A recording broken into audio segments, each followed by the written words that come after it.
Today, we're bringing back a couple of sellers who are podcast listener favorites, and they're going to catch us up on all the strategies they've been using on things like Etsy product validation, Facebook advertising, and more. How cool is that? Pretty cool, I think.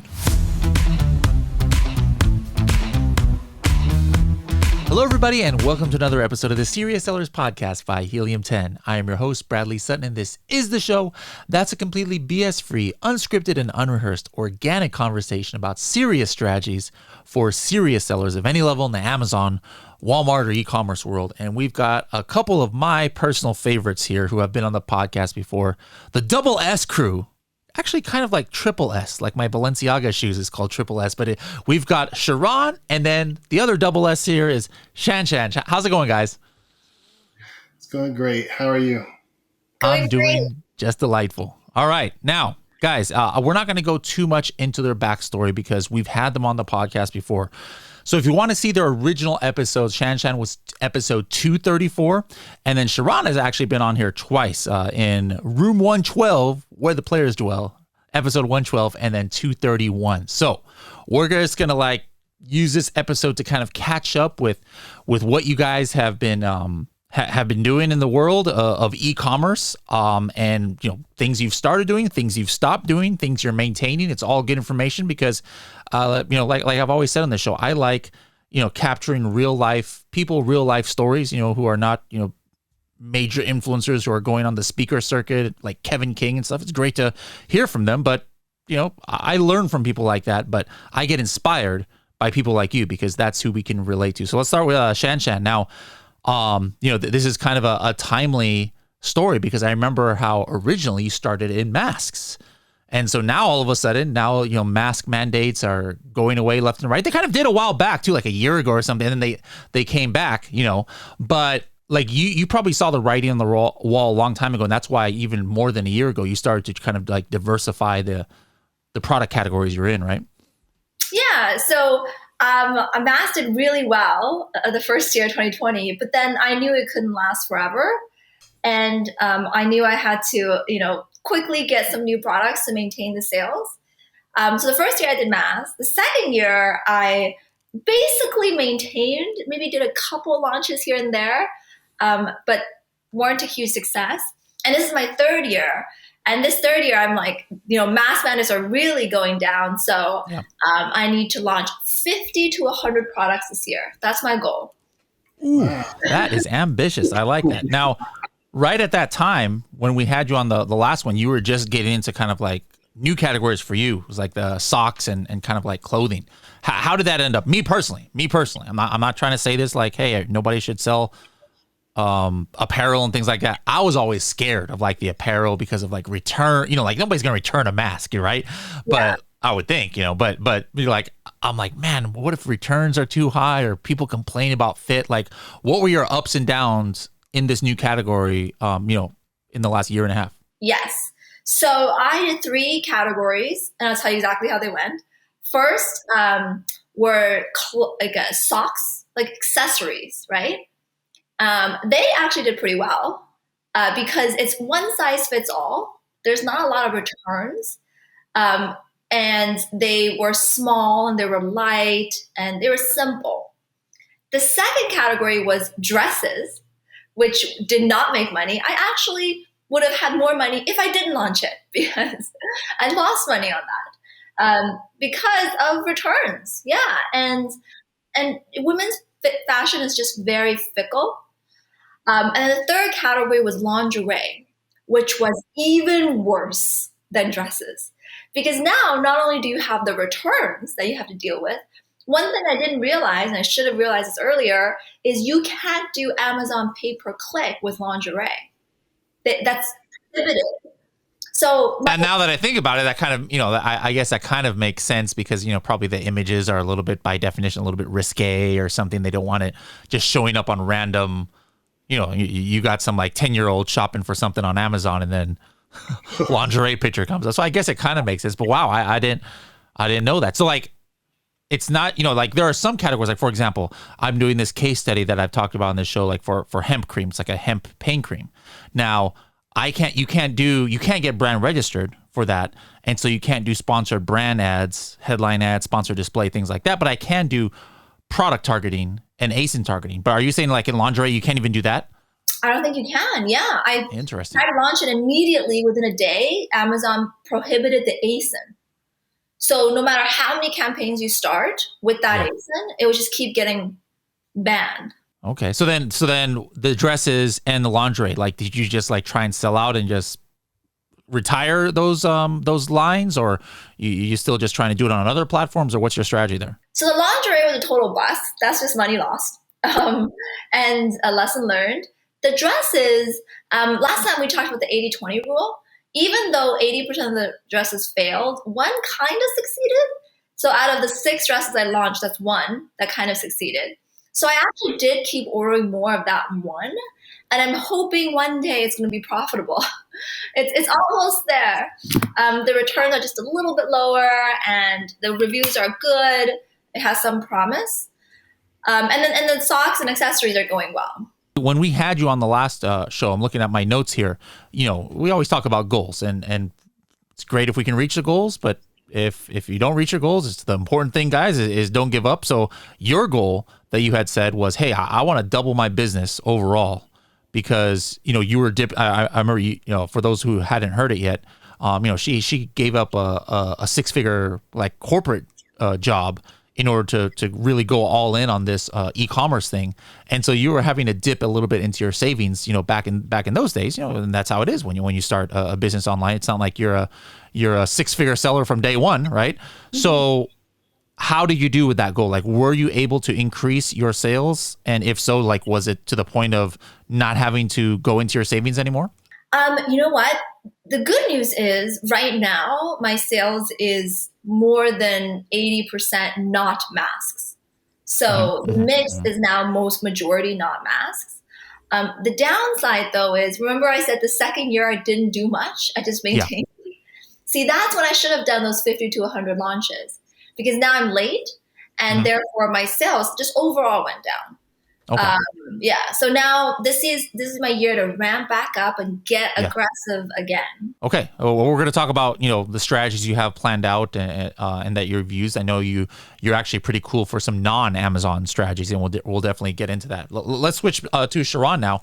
Now, Sharon, it was actually great meeting you in person, you know, since the last episode we had. I know that was always, I always wondered if that was going to happen, because you told me that you don't like to fly very, very much. So I hats off to you for overcoming your fear of flying. I don't know if you heard my episode. I did like my own personal life story kind of thing. And I talk about that, how sometimes there's some stuff that you just have like as a complete phobia and you can't do. Like, it's not a mind over matter. Like me and eggs, like I'll eat, you know, like cake and stuff that has eggs because I don't taste it. But I have a mental thing where I cannot even sniff eggs, or I'll probably like throw up. There's no mind over matter, or you can't pay me $100,000 and I'm just gonna be okay with eating eggs. But then on the thing where it's like, hey, it's like not complete phobia, but can you overcome it in order to reach your goals? You know, like me, I actually am not, you know, people always get surprised about this. I'm not very social of a person, but in my job, I cannot really afford to not be social. So if I go to an event, I gotta like force myself to be friendly and talk to everybody and stuff, and I can handle it. And you, I'm glad that the fear of flying was not on full phobia level for you, but you overcame that, and we met. Was it at Prosper that we met? Yeah, it was Prosper. Okay, cool. So anyways, that was great to meet you in person, and we actually shared the stage there at Prosper. I was on a panel with you, so that was really great to see your journey from nowhere in the Amazon industry. And now you're speaking in front of hundreds and hundreds of Amazon sellers. That's really awesome. But what's been going on with you with your business? Like, I remember you had that one brand. Have you just stuck with that same brand, or have you tried to like Shan go into, you know, other new categories at all or anything? So I'm still building the catalog for my first brand. The long-term goal is to get enough products underneath that catalog to potentially exit out with a sale of the business. Okay. Long time ago, but I currently have 2 products, 30 SKUs. But I recently, started a third product that has 15 more SKUs on top of that. In that same kind of niche that you were already. Yeah. Okay, cool. Actually, the third product is competing against the first product. Okay. So then what was the thought process there? You know, like some people just might hear that. I know you have a reason, but you know, some people just might hear that at face value. Like, wait, why are you trying to cannibalize your own sales? So Right. walk us through that. The thing is with my first product, it's somewhat an apparel like Shan is. What I feel like I've researched good enough is that all the audience that I'm targeting always want the latest model, the newest version. And what I've come to conclude is that I have to come out with a newer model as a marketing strategy. And a part of that marketing strategy is to product target on both products, the opposite product. So I'm going to leverage my brand name and the 4,000, 5,000 reviews I have on my first product to help launch the third product, which is in the same category, pretty much the same product, just the 2022 model. Okay, that totally makes sense. You know, some people call it like, you know, defensive advertising, you know, strategy where, you know, Amazon gives so much real estate now on product listings, from sponsored display to you know, the whole, you know, 4 stars and above. Sometimes you'll see the other sponsored products. And so, you know, the more you can put your own products there, then theoretically speaking, the less sales you might lose to non, you know, to competitors as opposed to non-branded. Now, I remember you also talked about, hey, you wanted to kind of expand a little bit off Amazon. You know, like you even talked about QVC and potentially other things. Like, were you able to get off of Amazon, be it Walmart, you know, Shopify or things like that? Yeah, I actually, that was pretty much the majority of last year, of the last 12 months. Since then, I've went into Shopify, Walmart, and I just opened up an Etsy shop as well. Didn't do QVC. Okay. Now, what's been some of the biggest struggles in these other marketplaces? You know, sometimes I like to say as Amazon sellers, we get spoiled of you know, it's not I don't want to say it's easy, but once you start, you know, getting on these other marketplaces, you kind of see that some things on Amazon are pretty easy as far as the traffic and how intuitive their PPC platform is. But what are some of the kind of like culture shocks you got in these other marketplaces? Two of the biggest things I've realized since expanding beyond Amazon is, one, there's no other marketplace out there that's going to provide that type of traffic for that type of price, right? Yeah. And two, product sales are, in my opinion, platform specific, because the product that I have on Amazon sells really well on Amazon, and it sells okay on Walmart. Mm-hmm. You know, so when I coach people, I tell people, I'm like, hey, if you're researching a product, research the platforms you want to sell it on too, because you're not going to sell a $600 product on Amazon as easy as you could sell it on Shopify. Mm-hmm. Mm-hmm. You know, or vice versa. What have you? How has it been for you as far as Amazon to Walmart sales? You know, for some people it's like 10-1 Amazon, other people it's like 20-1, other people it's like 3-1 only. How's it been for you? Yeah, I would say somewhere between 10 and 20-1. Okay. Now, is that because of the size of the niche? Like, do you see your competitors on Amazon also on Walmart, or is it just like not many people are searching for it on Walmart? Like, have you checked, you know, now that Helium 10 has the search volume for Walmart, you know, before we used to just say high, low, and medium, but now we actually have the numbers. Have you done any comparison? I have, but one of the biggest complications for me is that the category on Walmart is half the price collectively as it is on Amazon. And because I've gotten my ROI at a certain percentage to be great on Amazon, if I were to lower my price on Walmart, I'd be losing money. Yeah. You know, and I haven't tried their fulfillment services yet, but I passed. Plus, you can't really lower your price on Walmart, because if Amazon detects that, then they'll probably take away your buy box on Amazon, right? That's what I hear. Mm-hmm. Okay. And currently, I'm like one of the higher priced products on Walmart in that category, and I still get sales, and that's because I believe the audience, they do price check with Amazon and Walmart back and forth. Okay. You know? All right, let's go back to Shanshan a little bit. You know, we're on the topic of other marketplaces now. Actually, you started your journey on Etsy, and you've got some, from what I hear, some like unique strategies of now. It's it's not like you're just using Etsy as another source of income or as another marketplace, but if I'm not mistaken, you kind of almost use Etsy as like a testing ground for your new Amazon endeavors, right? Yes, actually, you have great memory, Bradley. Yeah. I remember you told me that, and I was like, nope, I don't want to know anymore. Like, let's save it for the episode. So, like, that part I knew, but the rest of this, I have no idea what you're about to say. So please inform us all. Yes, exactly. So I noticed that with Etsy and Amazon, there is a correlation between how successful they are. So if something succeeds on Etsy, there's a 90% chance it will succeed on Amazon. And that's not for all categories. Like some categories, people just don't go on Etsy, like sports categories, right? Mm-hmm. But for fashion, they do. And so what I would do is on Etsy, launching products is super fast. There's not even a 24-hour wait, You just literally can launch within 5 minutes. And on top of that, you don't need a barcode. And you can launch their Etsy ads very quickly as well. So what I would do is I would take a product I was launching, launch on Etsy first, and launch it just for like 3 days and give it a small amount of Etsy ads budget, like $10 a day, and see how it does. And if there is a certain click-through rate, a certain conversion rate, and a certain add to cart rate, I know that it's a successful product. I know in the 80-20 rule, it's going to be that 20%, not that 80%. Then I take the ones that are in the 20% that hit those benchmarks and I launch it on Amazon. And it almost perfectly matches. If it succeeds on Etsy, it succeeds on Amazon. If it fails on Etsy, it fails on Amazon. So this way, instead of sending expensive pay-per-click on that 80% that would fail, I'm only spending pay-per-click funds on the 20% I know will succeed.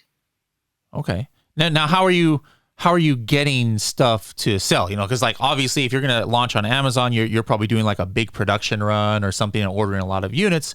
But then how do you get the inventory to even see if you can sell on Etsy? Or are you not even selling on Etsy? You're just looking at only the click-through rate.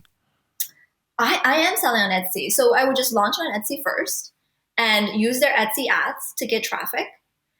But where are you getting I phrase it wrong, like the inventory in order to, if somebody does buy it on Etsy in this like test listing, or are you actually like, hey, I'm going to go ahead and order 500 units and put it and hope that it sells on Etsy? So I do something very low risk. I ordered less than 100 units on my first run. And that's my test unit. So when I do launch it on Etsy, I'm selling it. And so I'm just using that to gather data. Once I have that data and it's a success, a 20% winner, then I take that product and launch it on Amazon with the same less than 100 units to also test it on Amazon. And then once it's yes on Etsy, yes on Amazon, then I order a couple hundred units. Okay. And then probably you get some, volume discounts and things. So maybe you're paying a little bit more for those initial runs because they're small, less than 100, but it's you can't really put a price on this risk management. I guess it is to kind of test it. I like that. All right. Now, overall, what is your ratio? I know I'm pretty sure your ratio is not 20-1 Amazon over Etsy, a lot like Sharon is for Walmart. Etsy's a different beast. Like, do you actually sell more on Etsy than Amazon, or is Amazon bigger? And what's the difference? Funny you said 10-1. That is the right amount for my Amazon to Walmart. And then Etsy is more like 6-1. So 6 is Amazon and 1 is Etsy, or 6 is Etsy? 6 is Amazon. Okay. Yeah. And then Walmart's 10-1. All right. Now for Walmart and Etsy, how are you fulfilling these orders? Are you using like WFS for Walmart, or are you doing it all yourself, or do you have a third-party place who does it for you? So right now, because it is 10-1 and 6-1, I just do it myself. Yeah. But eventually, I do too. For me, yeah. Yeah. But eventually, when it grows, I'm hoping to get Amazon fulfillment to do it, or get some sort of fulfillment program. Okay. Excellent. All right, Sharon. What about you? Like I remember you were looking into WFS, if I'm not mistaken. Did you ever sign up for WFS, or are you also just using like third-party warehouses to fulfill your Walmart orders and Shopify orders? I'm using Deliverer since I have like 3 platforms outside. Well, I actually have Amazon FBM as well. So I use Deliverer with 2 R's to fulfill my by merchant purchases. Okay, and then like, have you calculated the difference like for an FBA order? What how much more deliver is costing you at the end of the day? You talking about for an Amazon FBM order? No, like for example, like me, I'm kind of like Shan in that I handle my own shipments. Like, so for example, I actually, for my FBA and FBM, or for Walmart or for whatever it is, I put it at the same price. So like, let's say, Project X coffin shelf is $30, right? Free shipping. I'll charge FBM $30. Now, Amazon's just shipping rate, it's a lot cheaper than what I can get. I just pay stamps.com, for shipping. But with the money that I'm not having to pay Amazon for like their pick and pack, plus shipping FBA inventory to Amazon, it almost comes out to like where I'm kind of like making the same amount of money regardless if it's FBA or FBA. Now, obviously 98% of my sales come from FBA, but I'm just curious, like, for what you pay, you pay Amazon for just a regular FBA order, as opposed to you just have this inventory and deliver and storing it. Like, would you, to make the same amount of money on an FBA order, would you have to sell it for more to make that same profit with deliver, or does it come out almost even? So I technically I do sell it for more, but how it's structured is that I found that the $4.99 flat rate shipping price, a lot of customers don't mind paying that, even after they find out that it's an added surcharge at the end.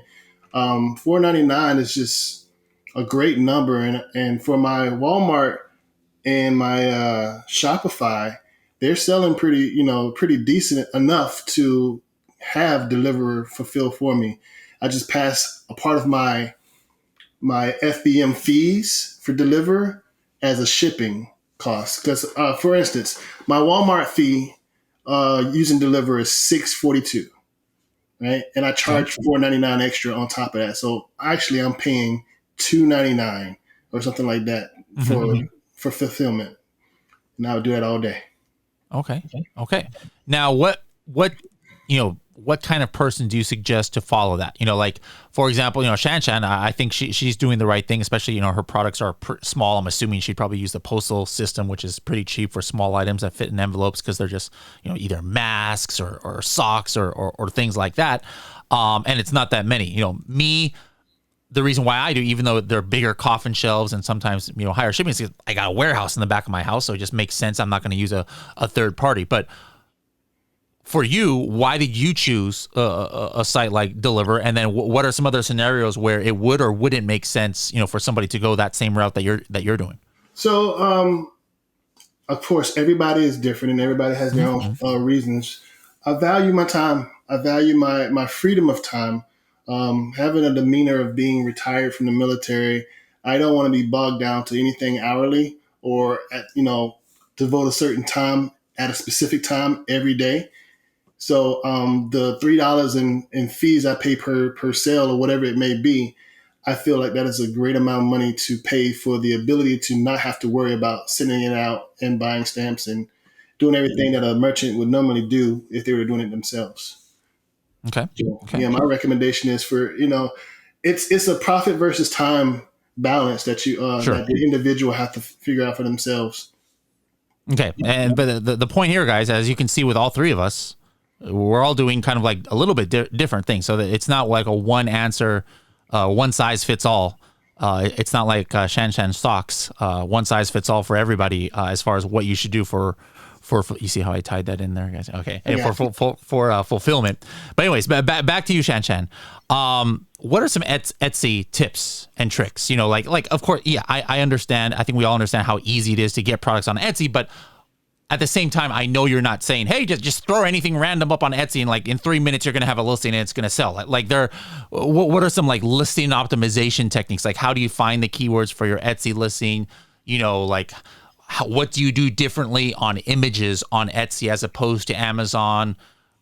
how do you manage your PPC? Like, can you talk about, like, pretend that I don't know about selling on Etsy and talk about the differences between Etsy and Amazon? Yeah, sure. So on Etsy, what's really cool is that they'll tell anybody, literally anybody, how many products are in someone's cart for an item. So if you go to a competitor, right, and you look at their socks, you can look through their catalog, and Etsy will be like, this sock has 20 in their, 20 people have it in their cart. This sock has 0. This sock has 7. So you can look at your competitor and know exactly which products are selling. So that is great product research, right? Yeah. And likewise, people can then go to your website and store and see which products you're selling. So that's good for research, but it's also good for when you're doing the tests, right? Because sometimes you're getting conversions, but you don't know if you're getting add to carts. And add to carts do improve your ranking and algorithm, and that is also an indicator that your product is a success or that it could be. I call these tier B products. Tier B products are the ones that aren't converting as high, but you're getting lots of add to carts. So if you don't give up and you keep at it, maybe one day it can grow to a point where it's the tier A, product on Amazon. Mm-hmm. So that's a good thing for Etsy that you can look at. And the other great thing about Etsy is that Etsy tells you which keywords people use to find you on Etsy search. Amazon doesn't tell you that. Amazon only gives you the pay-per-click data that you have to buy. So that's another reason why I use Etsy for tests. You launch a product for free, and then after a week or so, you can see, so these are the keywords people are finding this product on. And that's very helpful for your Amazon keyword targeting. Yeah. I like that, especially, because for people who are using Etsy and things like we did on Project X to find the coffin shelf, the whole reason we find product ideas on Etsy is because it maybe doesn't exist on Amazon yet. And so it's not like you can just go into Helium-10 and run Cerebro on the top 5 ASINs, because there are no top 5 coffin shelves, or there weren't 2.5 years ago. So a lot of your keyword research and things has to come from these other platforms like Etsy. So that's a good tip right there. On images, me personally, I noticed that main image, not a lot of white background. First of all, it's not a requirement on Etsy like it is on Amazon, but it almost seemed like, I would say that you not only it's not requirement, but you literally should not use a white background for your main image, because it loses the kind of organic or homemade feel. Well, do you agree with me there, or what's your strategy? I love that Etsy you don't have to use a white background, but I think it's equal. And the reason why I think it's equal is because I have products with white backgrounds, I have products with no white background, and they sell about the same. So I don't see a huge difference, but the flexibility is huge. Like on Amazon, they're so restrictive. Like the sock has to have a white background and it has to be standing in this specific position. Whereas on Etsy, I can have the sock lying in a bed, right? And and the bed can be part of the image. And that has really helped with clicks because some people like to see that lifestyle image as the first image. So Etsy does have a lot more flexibility with pictures, and I love that. Okay. For Amazon, Etsy, Walmart, are you pretty much, for getting eyeballs on your listing, just relying on the in-app advertising, like PPC and Amazon, and then, like you said, the Etsy ads, or are you doing any kind of influencer marketing or paid ads on Google or Facebook or anything like that? So I have a controversial opinion about Etsy, and I hate this opinion. I've tried to do influencer, and I also have press about the company, and they have links to my Etsy shop, and it would drive outside traffic to Etsy shop, which kills the Etsy shop. And I hate that. For some weird reason, every time there's outside traffic, the organic traffic that Etsy brings to you, the organic ready to buy traffic where people are going to convert, drops significantly. In proportion almost to how much outside traffic comes in. My theory and why I think that's happening is because the conversion rates go down. So when outside traffic comes in, they're not coming at the ready to buy, conversion rate. They're just seeing what's going on. So they're not really converting. And Etsy says, oh my God, all this traffic coming in, not converting. We're just going to drop their organic traffic. And that is, it sucks. So I really don't. So then would you say then, if you had to do it over, some of those influencer or presses and press releases and things like that, would you have sent them only to your Amazon instead of Etsy?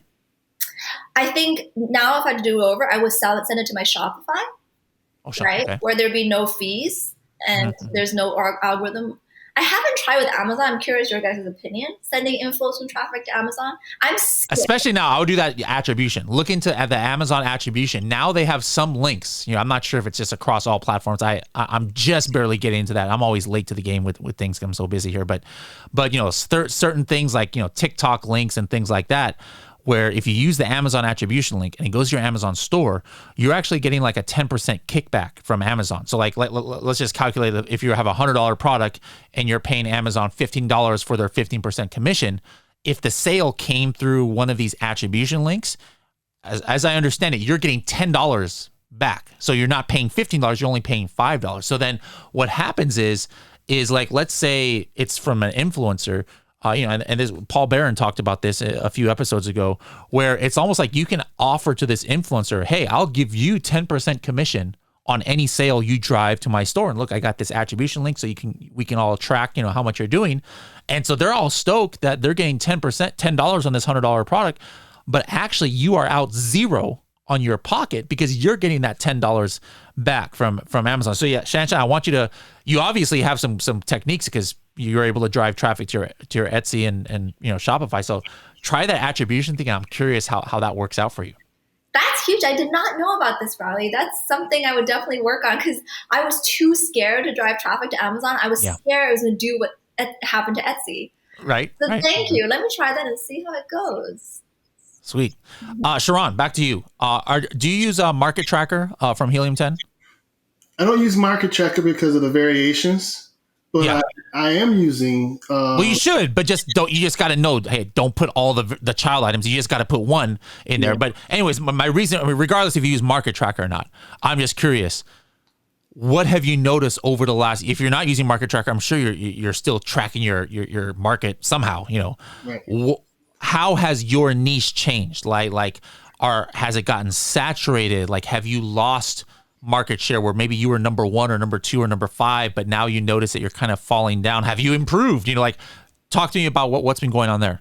So I would consider myself the top 10 style of my first product.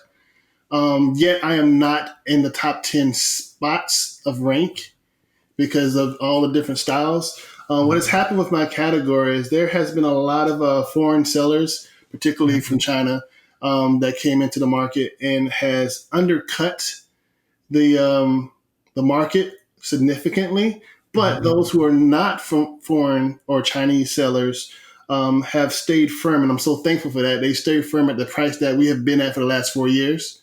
So there's clearly a bar of $25 to $35 products and $15.99 products, right? And I think that's good because when the customer comes and see that, they can determine a set of quality. I would think that they would associate a quality to price type deal, and the reviews have reflected as such too. That's an important point. Sometimes people think, I'm making my product in China, I'm making it in India and Pakistan. Once some of these local distributors and local factories just start selling directly on Amazon, and they can sell it for a price cheaper than mine, like, I'm going to be dead in the water. I'm not going to make any sales because why would they buy a $30 product when they can now get it from this Chinese or Indian or Pakistani company for only $20? But what they don't realize is, okay, maybe, for those cheapskates out there who are just looking for the cheapest price, sure, maybe you'll lose those sales, but it's not like your sales go to zero because people still do understand that it's about quality too, and they're not just looking for the cheapest price. They're looking for the nice looking listings, the ones that have great reviews, which you have. I think you said you got like 3, 4, 5,000 reviews already. So even though you've had this influx of cheaper products, you're still staying fairly steady on sales. And as far as the other platforms go, my way of driving traffic to them is using Helium 10's portals. I have a landing page. And what I've done against everybody's I guess you could say, direction was I've created a landing site that has options for my customers. On my landing site, I have 4 links: one to Amazon, one to Etsy, one to Walmart, one to Shopify. And I express it as such. I say, hey, I know you like options. I know because you have told me you like options. That's why I have so many colors and sizes. Here's another set of options for you for those who normally shop on Walmart, for those who normally shop on Amazon, for those who normally support local businesses, Shopify, for those who normally support, Etsy. Here you go. And what I found out in that link is that the clicks, when you look at the data, the biggest landing page you have is 2 trackable links. And I put those as Walmart and Shopify, and those are almost equal. Okay, so you're using trackable links so you can kind of see what people are clicking to the most. And you're saying the Walmart and Shopify are equal to each other or equal to the Amazon? Equal to each other. Interesting. Yeah, and okay. Amazon, I need to change that link out to an Amazon attribution link. But as of right now, I just have a canonical link in there for ranking purposes. Mm-hmm. And I have my Etsy store link in there as well.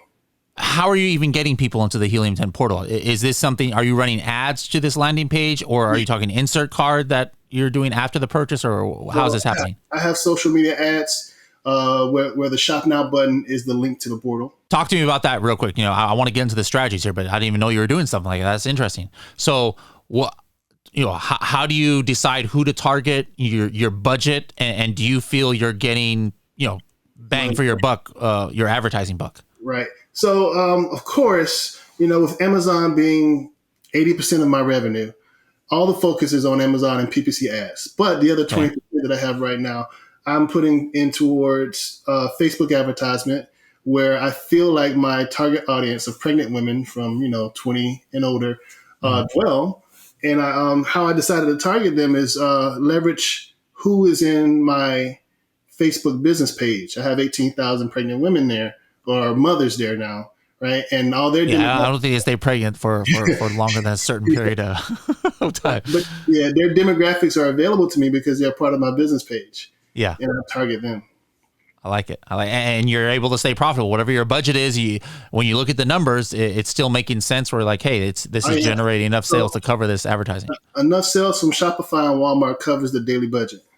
Awesome. Love it. All right. Shan, back to you. You guys are podcast veterans. You know how we have our 30-second tips. So I'm thinking maybe we can do one, or if there's time, 2 each. So what's a 30-second tip that you have for people? It could be about Etsy, could be about, Walmart, could be about Amazon, whatever you want. A 30-second tip would be to launch on Etsy and then find out what is the stats that you need for it to be a top 20% seller. And you do that with just the products that you currently have. I found that the stat I need is I need the click-through rate to be above 0.8, and I need the conversion rate to be above 2%, and I need to add to cart rate to be above 4%. And if that hits all 3, then I know it's a top 20% seller that I can then sell on Amazon. I like it. She's opening up her secrets to us. All right, Sharon, your turn for a 30-second tip from something you've been doing, or maybe somebody in your community you've seen done. Hit us with one. So I've had a lot of people come to me saying that the product that they chose wasn't the one that started their business and they want to liquidate. But as you all know, finding a liquidator on certain products can be hard or troublesome. And if you decide to sell to Amazon, it's pennies on a dollar. Right. So my tip for those who are in the process of liquidating or want to liquidate a product from their catalog is to advertise. Now, let me explain. If you run PPC on Amazon and you discount it 50% or higher, right? What we know from that is that if you do that, hijackers are going to come buy you out and then hijack your listing. And that's the fear that everybody does, right? But if you plan on selling out, you don't plan on using that listing again, right? So I tell my guys to cover your cost of goods, your FBA fee, right? And maybe $2 or $3 on top of that to break even or whatever. Cover the 60 cents for the coupon that you're going to put on there, and see how much of a percentage you can discount your price to. And so far, I've had 6 or 7 people that have done that and have liquidated their process in less than 2-3 weeks. And not having to do it just for pennies on the dollar, like if you do the Amazon liquidations. Right. And most of them are broken even. Yeah, which is pretty much all you want to do. You know, that's a best case scenario right there if you're trying to liquidate. All right, yeah, you have anything else for us, Shan? No, it's just try all the platform, guys. Like try Walmart, try Amazon, try Etsy, have them work together. And I love that Helium now has Walmart. I use it all the time. Awesome. Yeah, I didn't even think about that. But here we've got an episode with two people who are both selling on at least 3 different platforms each, if not 4. And so it's, I think a lot, 3 years ago, you wouldn't have heard of that, much, unless you're like, oh, I'm an 8-figure seller. So of course, I'm on all these platforms. But guys, you're a 6-figure seller. Even before you hit 6 figures, you should probably start considering selling on Walmart and these other websites. Like not everything can go on Etsy. Like if you've got a remote control car, that's like not allowed to be on Etsy. But if you've got something that qualifies to be on Etsy, it's a great platform, as Shan has said, to sell on it. And Sharon said, Shopify, guys, you don't have to worry about that 15%. Commission to Amazon. There's a lot of benefits on Shopify as well. So be thinking of these other platforms. Now, at the end of the last episodes, I had you guys on, to ask about what your rest of your 2022, maybe beginning of 2023 goals are. So Shan, let's stay with you for a little bit. Maybe we'll have you on 2023, the summertime. What would you like to be able to say you've accomplished on that episode, starting now? So my goal this year is to launch 50 to 100 products. So far, I've launched 30. So I have more products to go. And so next year, this time, I'll let you know how those products launch went. Mm-hmm. And right now, it's consistent with the 80-20 rule. 20% of those 30 are selling well. And I also want to delve into other venues of getting traffic and sales. I haven't been doing influencer as much. And I would like to do that. So I just started. I had a couple influencers just launch my products with me. And we'll see how that goes. So next year, I'll have a full debrief of how the influencer strategies went. I love it. Sharon, what about you? What would you like to be able to tell us all that you've been able to accomplish in the next year to year and a half? So my supplier is telling me within the week that my third product is going to ship. So I'm hoping by the end of the year that my third product is selling just as much as my first product. These are the 2 that are going to be competing against each other. And if that does really well, I may become the maternity guru. Maternity, not the OG, the MG, maternity guru. Okay, I like it. Sharon, if people want to find you on the interwebs out there and follow what you're doing and maybe reach out to you, how can they do that? SharonH@gmail.com. Or Facebook Messenger is best. If you reach out to me, I can show you what I have to offer as an average Joe trying to coach other people to make a living on Amazon. Love it. Shan, how can people see you out there? You can check out my website at millennialshops.com or my Instagram at millennialsinmotion. Or you can just email me at hello@millennialshops.com. All right, guys, but don't go to her Etsy store and just browse and then not buy anything. You're going to kill her conversion rate, which as she said, hurts on Etsy. So anyways, guys, it's always a pleasure to have both of you on this show. Really appreciate the insights you gave. And like Sharon said, it's kind of like just your average Joes, average Sallys, but just from the sense that you could be, my next door neighbor, you could be a random person that we see in the Helium 10 members Facebook group. These are people, guys, who they gave up completely different careers and completely changed their path and are now in kind of like the same boat of being in e-commerce. So any of you out there who, regardless of if you come from, a 6-figure corporate job like Shan did, or you're getting out of the military like Sharon did, it doesn't matter where you guys are in life. Anybody can come and see success in e-commerce without some like crazy prerequisite or some special education that you have. So I hope they serve as inspiration to you guys, like they inspire me, and it's going to be great to see what they were able to accomplish from these goals in 2023. So thank you guys for coming on again. We'll see you later.